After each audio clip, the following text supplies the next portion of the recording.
Hi, everyone. I'm Kelly O'Horo, and this is Adaptable Behavior Explained. Hi, everybody. Thanks so much for tuning in today. We are going to talk about something that impacts millions of women, and it's rarely explained clearly. I know as a pushing 50-year-old woman, I didn't know any of this stuff until it started happening to me.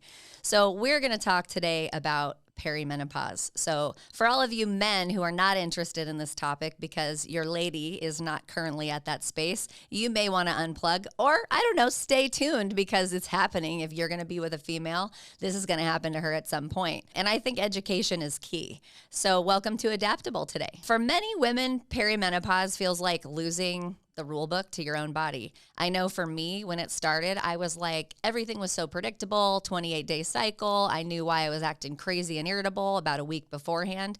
And all of a sudden, you start experiencing mood changes, sleep disruption, anxiety when you would not have felt it, super irritable or angry at times when I wouldn't have felt it, or even with people that I never feel frustrated with. And that was super unfamiliar.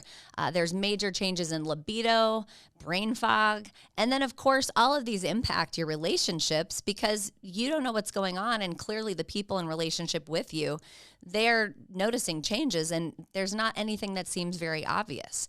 And honestly, sometimes the most distressing part isn't really the symptoms.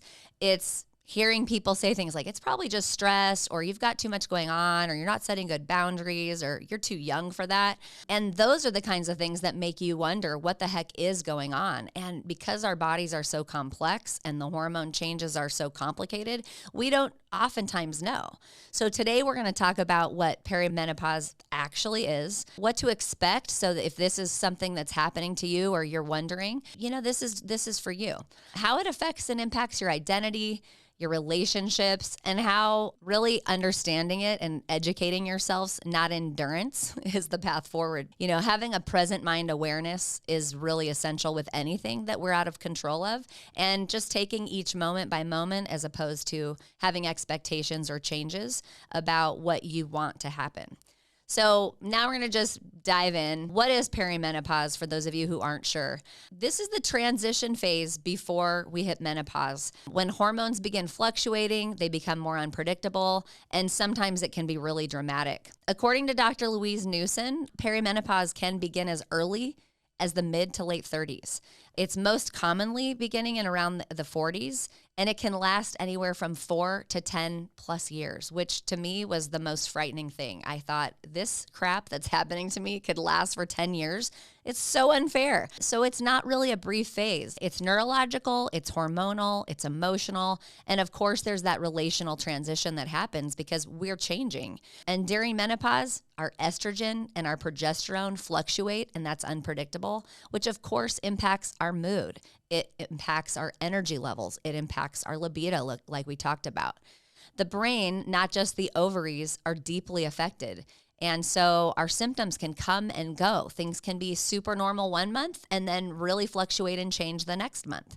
And many women don't realize they're in perimenopause because periods are still regular. I know that was happening for me every 28 days, like clockwork. Things were going normal, but symptoms don't match what they were taught about menopause because it is that pre-phase. This isn't actually menopause. So perimenopause is often misdiagnosed, misunderstood, and oftentimes minimized. And so let's talk about common signs and symptoms so that maybe you don't miss them when they start happening to you or someone you love. Tamsin Fadal often talks about women feeling blindsided by perimenopause, not because it's rare, but because, again, no one prepared us for this. No one prepared us to understand that this is something that could come. And because things are, going along just fine and normal, you don't see it coming. So symptoms can affect things like physical sensations and physical body, aches and pains, night sweats and hot flashes. This is when I knew this was fully happening. And I come from a background where I really wanted to just honor the body, understand what the body can do. It's been doing this forever. It knows how to handle this. It knows what to do. And I really tried to just let everything ride until I was like 6 months into this phase and I'm barely sleeping because I'm waking up so many times a night with these sweats and these hot flashes. And it's like your own personal summer. It's so crazy when it happens to you and there's just nothing you can do. And so then I'm so tired. So there's the fatigue that doesn't resolve with rest and chronic fatigue that ends up kind of happening, at least if you end up like I did with all these hot flashes. The exhaustion was just killing me. You can end up with joint pain, weight redistribution. That was another thing I started to notice is like, I'm not doing anything different. I'm not overeating. I'm not getting any less exercise. But all of a sudden things started to shift and be different and texture started changing. And I just was like, what is going on? I'm too young to look like this. That's the story that I told myself. Headaches can happen, heart palpitations. Sometimes people would attribute the heart palpitations to like a thyroid imbalance or anxiety. And this is something that can happen in perimenopause. We end up with like cognitive issues, forgetfulness, brain fog, memory lapses. This is happening with some of my friends. I've noticed, like, I don't know what I was going to say. It's just gone. And that's something that started to happen in my friend group because we're all, currently going through this phase. And then there's difficulty concentrating that can happen. Finding a word. I make a joke where I say, when I can't find a thought, I'll tell people like the library man is up there. He's got to look through the files to figure out where did we put this because I cannot find it. Because sometimes just finding a thought that you absolutely know can be difficult. There's emotional and nervous system issues because remember, emotions are chemical and hormones affect emotion tremendously. And the nervous system is now reacting to the emotional shifts. And so it's taxing, it's overwhelming. And so there can be increased anxiety or even panic, which for those of you who are unaware, panic is part of the grief and loss system. So I think part of that panic is like, what's happening to me? Where am I going? And I'm losing myself. And I think that can be part of that panic. Of course, irritability or rage, this is the one that most likely impacts relationships. But then it's the up and down, the mood swings that you might experience as these hormones become so unpredictable. And that feels so frustrating when it's happening to you, but also to the people around you. Again, we have these emotional sensitivity, things that would normally bother you or wouldn't bother you, perhaps start to bother you, and just feeling really unlike yourself. I talked about sleep, difficulty falling or staying asleep. That's something I noticed too. I started waking up around 2 or 3 in the morning, even when I wasn't having a hot flash. And I'm like, I don't have to pee. I was super tired. Why am I suddenly awake? Early waking is another thing that shifts. Nighttime anxiety, where normally you wouldn't have necessarily been worried, and now you start having more anxiety. Nighttime specifically. Sexual and relational changes due to decreased libido, desire, vaginal dryness or discomfort starts to happen, reduced arousal or more difficulty to achieve arousal. Sometimes pain with sex is one of the symptoms that people will experience. And, many people are then diagnosed with anxiety disorders or depression or ADHD without anyone asking about hormones or checking what's happening in the body. And so I think this is important, and I hope that if you didn't know this about perimenopause, your interest is piqued because we've got to check the physiology as well. So what's actually happening in the brain and the nervous system during this phase? Well, I'm not a hormone specialist, but estrogen plays a major role in serotonin regulation. Dopamine, again, serotonin is our happiness factor. Dopamine is our motivation factor. So all of these emotions are totally impacted by the hormone changes because of estrogen change. Sleep cycles are impacted by that. Temperature regulation, becoming too hot, not being able to get cold, affecting your stress response. And then when estrogen fluctuates, the nervous system becomes more reactive. It's up, it's down, it doesn't know what to handle. And so it's just really frustrating. And so this means we've got less resilience to stress.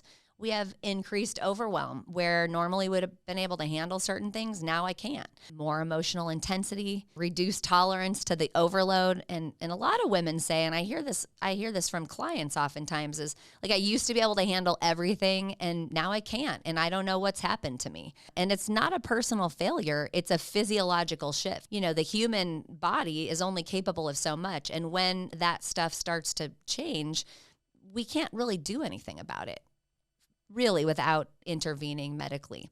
So perimenopause lowers our nervous system's margin of error. It doesn't have as much capacity or room to tolerate the things that it once was able to. And so, like I talked about a little bit before, related to the panic and the anxiety, we can have some identity loss, and there's emotional grief during perimenopause that can happen. You know, this young, vivacious, potentially fit, able to carry more muscle, more energy, better sleep, all those parts of ourselves that are different now because of hormonal change can be something we have to grieve, and that can be really hard. And so one of the last discussed aspects of perimenopause really is that grief. We're grieving the body that felt predictable and understandable, and the energy that we used to have, the emotional regulation that you relied on to handle life's stressors, and that version of yourself that coped more easily and could handle things that now create overwhelm. There's grief in that. Fidel talks about this openly and how perimenopause can feel like waking up in a body that you don't recognize. And then, you know, as that happens, it triggers emotions in us like shame, self-doubt, insecurity, fear of aging, a sense of invisibility, you know, and as time goes on faster as we age because of more of our lifetime being behind us. I've noticed in myself that even happens. I'm like, I look in the mirror and I can't believe, I'm like, how am I almost a half a century old? I don't feel like I've done enough yet to have had that be my story. Yet here we are, more than halfway through life for most of us. And that's really strange. It can be overwhelming. And for some people, there becomes, as we age, especially in women, kind of a sense of invisibility. It's not vanity, it's identity disruption. And so I think that that's something that we really don't talk about, and we need to change that. Now we're going to talk about how all of those things in the individual, when happening to women with perimenopause, how it impacts our relationships. And I think that this is something that's really important to understand. It doesn't happen in isolation. We are not in a box when we're in relationships. So our changes individually do impact the interconnectedness in a relationship. And so some of the common relational impacts that happen while in perimenopause are reduced sexual desire, sometimes because of the inability for arousal, sometimes because of exhaustion and fatigue, sometimes because your body just doesn't work the way that it used to. And so there's increased irritability or conflict because of the disconnection that not being intimate can create. There can be less tolerance for emotional labor or overwhelm, and need for more rest and more boundaries. And partners might say things like, you've changed, or you're not like you used to be. And they are right, but it's not in the way that implies blame or something that is, of fault. Oftentimes what's needed is education for partners. And that's part of why I wanted to do this show. I think a lot of men don't really understand what's happening as their partner changes. And so we want to reframe these symptoms as physiological, right? Like, you're not mad at your partner when they're pregnant, and we know their emotions are all over the place. And so we need to not be mad at them when their hormones are all over the place during perimenopause as well. Doesn't mean it's not frustrating, doesn't mean it's not exhausting, but there's a reason for it. So we want to reduce the personalization for that experience, because this isn't about trying harder. It's about adapting together and changing how we've related, how we communicate, and what actually works. So what actually helps perimenopause is not something to endure quietly. We need to give voice to these things that are happening and really try to have compassion for ourselves and for our partners while it's happening. And so I want to give you guys some supports that might be useful for you if you're going through this, or if you have a partner that's going through this. Everything starts with education and understanding what's happening, because that will reduce fear, it reduces shame, and understanding the medical side of things. So Dr. Louise Newson, she talks about individualized care. This might include hormone therapy, lifestyle changes, or both. And, a lot of people are nervous about introducing hormone replacement therapy depending on their family history and propensities for cancer. But I know that when I was going through this, because I was one of those people, I was like, I don't want to add anything to my body that didn't start there. And my naturopathic doctor, she said, honestly, because you're so young and your estrogen is measuring at like 0, there's potential for cancers when your estrogen is so low. Below 52 years old, we really do need more estrogen than you're measuring. So it's actually better for you to not have this happen quite so young. And so again, education is really important. Getting some nervous system support, prioritizing your sleep, stress reduction, sleep hygiene, making sure that you're still moving. Gentle movement's really important, but maybe you modify from like the heavy lifting that you used to do to something more like yoga. And then I think that oftentimes people in this phase end up learning how to set boundaries because they don't have a choice. Maybe they've overfunctioned, they've been caretakers their whole lives, and now it's like, I can't do that anymore because I'm not okay. And so we have to kind of learn to put our oxygen mask on first. So if you had codependency propensities in the past, this becomes an era of life where you really do have to learn how to set boundaries, or you don't have much capacity to tolerate life's demands. The relational communication is huge. And I hate to say this, but if you weren't good at communication in your relationship before, this phase does not make it easier. So sometimes we might need to add therapists as part of our transition. And I think life transitions, these are good times to have therapists. Have that objective third party that can help you see your blind spots. And so naming the transitions, sharing your needs clearly is really part of this. It's like, here's how I'm feeling, here's what's happening for me, and here's what I need from you, or what I need to even do with your support for myself. So reducing self-blame is really critical during this phase because it is so powerless. And when we're powerless, we really need to not be in a bunch of shame. And we need to also be able to just be more present and accept what is happening in the now. Another thing that transitions during this is our sexual experiences and our sex lives. And so we kind of need sexual re-education, recognizing like that there's slower arousal time for women during this phase because of our hormone reduction. So different touch that is more gentle and is more patient is helpful. Less pressure that, there's going to be an outcome that typically would have been more predictable in the past. Potentially, that's not just how it works anymore. And that's not to say that men don't experience the same thing as the age, and I'll do another show about that. But we're talking today about women in perimenopause. But this change can be frustrating because maybe what my partner used to do to create arousal and help me achieve something that was beneficial for both of us doesn't work anymore. So we have to talk about how that needs to change. So more curiosity, less judgment is important because your body isn't failing, it's just changing, and it's changing how it responds to things. And it can be retaught, and you can learn what's effective now. So we want to reframe the idea of perimenopause. It's not an ending, it's just a transition. It's not the beginning of a decline, it's just a shift. So for many women, it becomes a time for clearer boundaries, reduced people-pleasing like I talked about, greater self-trust, autonomy, knowing what I need, knowing how to talk about it. And as a result of that, transparency becomes deeper authenticity. What can feel destabilizing initially can become really liberating with support. The goal isn't to get back to normal, but to build a new normal that's sustainable. And so it's important, again, we start with education, we start with some acceptance, we get the support we need, we learn how to communicate. And those are the things that are going to make this transition or season more tolerable, and recognizing that it is just a season, it will change. So if you are in perimenopause or think that you might be, I really want you to hear this. You're not imagining it. You aren't weak. You're not failing. Your body is just communicating to you, and it deserves curiosity and care and support, not shame and dismissal. Perimenopause is not a personal problem. It's a biological transition that deserves social and relational understanding, which was the other reason I wanted to do this show. So thank you so much for tuning into Adaptable today. I really appreciate your time. Something I did want to ask for those of you who are listeners is most of our watch hours happen by people that are not subscribed to the show.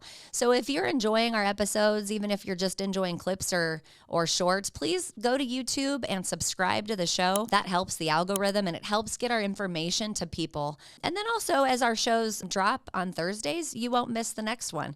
And if it's something that can be helpful, please give it a like and a share. So again, thank you so much for tuning in today. You're not alone. And until we meet again, don't forget to lead with love. It'll never steer you wrong. I don't ever slow up, no I don't take shit. I got no love for the fakeness. If you wanna play tough and wanna hate this, I'll always show up. I don't ever slow up.